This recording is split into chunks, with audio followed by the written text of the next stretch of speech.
因為我同我老婆講，我話我想買架小米 Ultra，佢話買啦買，佢以為買手機。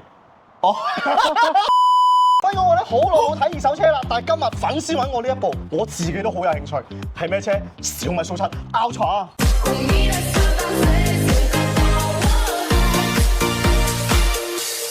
哇！終於見到部實車啦！到呢度啊，到呢度啊！點解你會即係諗過去買一部咁嘅車嘅咧？因為我同我老婆講，我話我想買架小米 Ultra，佢話買啦買，佢以為買手機。哦。啊，咁我好奇啊，點解你要賣佢咧？因為家用會好啲咯，就係因為我個女嘅。哦。開住呢架點講有啲高調啦。好，咁我想問下，因為收購一架二手車啦，其實都要知道咧，即係佢嘅幾時上牌嘅，未上牌嘅，未上牌。咁但係你都唔想上牌啦，係嘛？因為影響顏值。係，喂，睇下先。嗱，哇，真係，其實咧，嗱，老實講，比起一般嘅小米，嗱，確實有呢個碳纖維翼啦，咁亦都多咗呢個後擾流啦。誒，我記得咧，佢係講過咧，話呢一部係識得伸出嚟嘅喎，呢個係嘛？即係主動式嘅後降傘器嚟嘅，可以開嘅。哇，好多碳纖維件喎。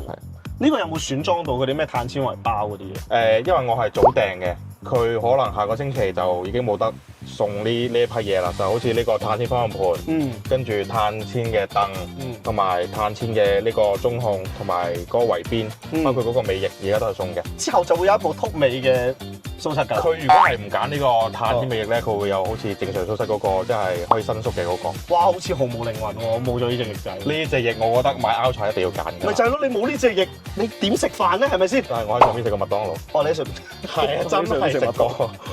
同佢買小米 Ultra 呢都傻傻地嘅。開咗幾多公里啊？而家開咗2000，睇咗20日啦都。20日開咗2000公里。係啊。哇！你一日開200公里喎。真係好中意開啊，好想開嘅。真係好中意開。唉，嗱架車咧都冇乜得睇㗎啦，咁就都係新車一部嘅。行咗2000公里，老實講，你話而家你都未上牌，2000公里係多啲。咁但係作為一部準新車嚟講，其實問題都唔大嘅。我認為加上依家講真真係人盡皆知啦，都幾火嘅。呢部車個選配係幾多？你嗰陣時落地幾多錢？落地即係加埋嗰個 link 同埋嗰個內飾嘅話，落地係53.3萬。53.3，即係我記得係52萬幾㗎嘛，但係你呢個選配就好少嘅啫。咁有冇購置稅啊？成嗰啲？購置稅17,000。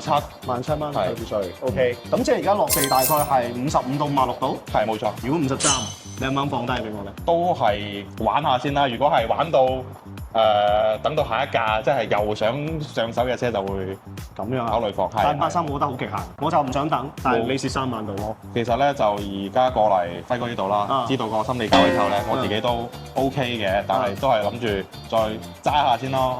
咁啊，係再揸段時間，即係有揾吉嘅呢啲，唉，好衰，浪費表情啊！唉，就收唔到啦，都俾我試下啦，好唔好？當然。好啊，咁我試下啦，好唔好？可以，我哋一齊試下，一齊。買車換車記得關注輝哥啊！